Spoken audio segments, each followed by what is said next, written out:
देखो, जीवन में दुख बहुत है, कष्ट बहुत है। कोई मनुष्य की देह सरल देह नहीं है। मानव का शरीर कोई सरल नहीं है। कई लोग कहते हैं गुरुजी भगवान दुख देता ही क्यों है? जब सारा भुगतान ऊपर भुगता लेता है, नरक भुगवा लेता है, सारे दुख ऊपर दे देता है, तो फिर नीचे क्यों भेजता है? फिर हमको दुखी क्यों करता है? हम निवेदन करना चाहेंगे, जो लोग कहते हैं कि भगवान सारा दुख हमको ऊपर दे देता है, नरक का भोग भुगता लेता है, कर्म का दंड भुगता लेता है, फिर हमको पृथ्वी पर जब मनुष्य बनकर आते हैं तो ये सारे दुख परमात्मा हमको देता क्यों? अरे भाई, सीधी सीधी बात है। हॉस्पिटल में एडमिट होते हो, वहां इलाज होता है कि नहीं होता है? जम के तो बोलो।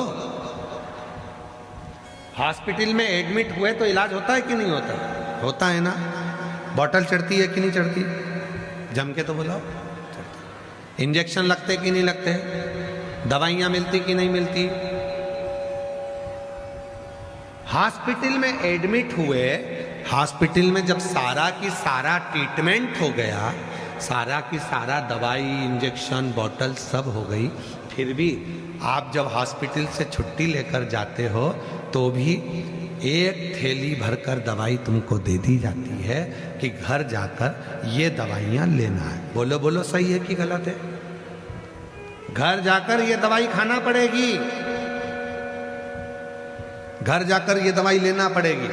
उसी तरह कितना भी नरक भोग लो, ऊपर कितना भी तुम्हें दंड भुगता दिया जाए, तो भी नीचे दवाई बांधकर भेज दिया जाता है कि नीचे ये दुख तो तुमको झेलना पड़ेगा, ये दवाई तो खाना पड़ेगी तुमको, ये दवाई तो तुमको लेना पड़ेगी, ये दवाई बिना काम नहीं चलेगा, ये दवाई तुमको लेना है, ये दवाई तो तुमको यहाँ पृथ्वी पर आना है और लेना है। रोते नहीं है, खुश हो, आंसू पोछो, पहले आंसू पोछ कर फिर लिखा। तो पति ठीक है, अब क्या सोचना? लीवर किडनी सब ठीक हो गया, अच्छा एकदम डायलिसिस पूरे बंद हो गए, बस।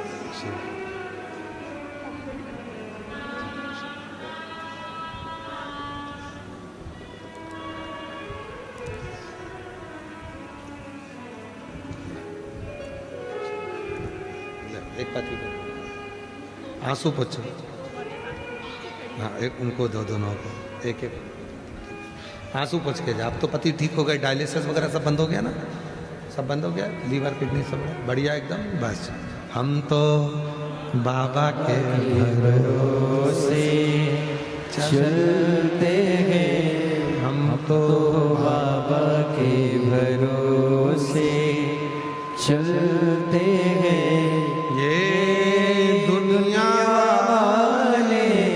जलते हैं, ये दुनिया वाले जलते हैं, भोले बाबा के भरोसे चलते हैं, डमरू वाले के भरोसे चलते हैं, सीहोर वाले के भरोसे चलते हैं, काशी वाले के भरोसे चलते हैं, हम तो बाबा के भरोसे चलते हैं, भोले बाबा के भरोसे चलते हैं। तो लोग कहते हैं कि हमें भगवान दुख क्यों देता है? हॉस्पिटल में एडमिट हो गए, सारा ट्रीटमेंट हो गया, तो भी घर जा रहे हो, तो थोड़ी ना थोड़ी दवाई डॉक्टर देकर घर की भेजता है।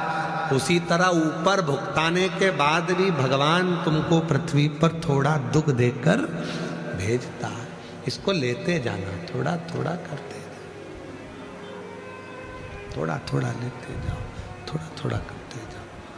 जब ये थोड़ा थोड़ा दवाइयाँ लेते रहोगे, दुख आएगा तो भगवत भजन स्मरण आएगा, जपोगे उसको, भजोगे उसको, सुख मिलेगा। हिम्मत मत हारना। जितनी मेरी बेटियां बैठी हैं, जितने मेरे बेटा बैठे हैं, जितने पत्र हैं, जयपुर में जितने पत्र आए हैं, सारे पत्रों में सबसे ज्यादा पत्र सर्विस के, नौकरी के, सरकारी नौकरी के, बीमारी से अच्छे होने के, बच्चे होने के, बहुत पत्र। हिम्मत मत हारो। बेटियां सोचे कि मेरी सरकारी नौकरी नहीं लगेगी, बेटा सोचे मेरी नौकरी नहीं लगेगी, मैं अच्छी पद पर नहीं जाऊंगा। हमने पहले भी कथा में कहा, दुनिया में ऐसी कोई कुर्सी नहीं बनी जिस पर तुम नहीं बैठ सकते। बस तुम्हारी मेहनत तुमको चाहिए, तुम्हारा परिश्रम तुमको चाहिए। अपनी मेहनत को 4 गुना करो, रात दिन एक करो, खूब पढ़ो, और साथ में शंकर भगवान पर भरोसा कर कर एक बेलपत्री के बीच वाली पत्ती पर शहद लगाकर शिव को चढ़ाकर फिर एग्जाम में जाओ। बाबा तुमको निभाएगा और तुम्हें मंजिल तक पहुंचाएगा। जो माताएं कहती हैं मेरे 15 साल हो गए, 8 साल हो गए, 10 साल हो गए, 25 साल हो गए, मेरे घर में औलाद नहीं है, संतान नहीं है, किसी के सामने जाकर मत दुखड़ा रो। बन सके तो एक बार कुबेरेश्वर धाम आओ, बाबा का कंकर शंकर पूजन करो, रुद्राक्ष लो, और नहीं आ सकते हो तो भी सफेद आंकड़े की जड़ का प्रयोग 1 बार नहीं, 5 बार नहीं, 10 बार करो। पशुपति व्रत बाबा के करते रहो, पीछा मत छोड़ो, और बाबा के भरोसे रहकर बेलपत्री की पीछे वाली जो डंडी होती है, पीछे जो ये ओट होती है, इस ओट को तोड़कर अशोक सुंदरी वाली जगह पे चढ़ाकर इसको खूब चबाओ, खूब चबाओ, खूब चबाओ। दोनों पति पत्नी। मेरा बाबा भले 25 साल क्यों ना हो गए हों, इस व्यासपीठ ने तो देखा है जिसकी उम्र 55 साल की हो गई तो भी मेरे बाबा ने उसको औलाद दी है। इस व्यासपीठ ने देखा है। विश्वास मत तोड़ना, हिम्मत मत हारना, अपने भीतर के विश्वास को प्रबल रखना। ये मत सोचना कि मुझे औलाद नहीं हो सकती, मैं मां नहीं बन सकती। नहीं नहीं, बाबा देगा।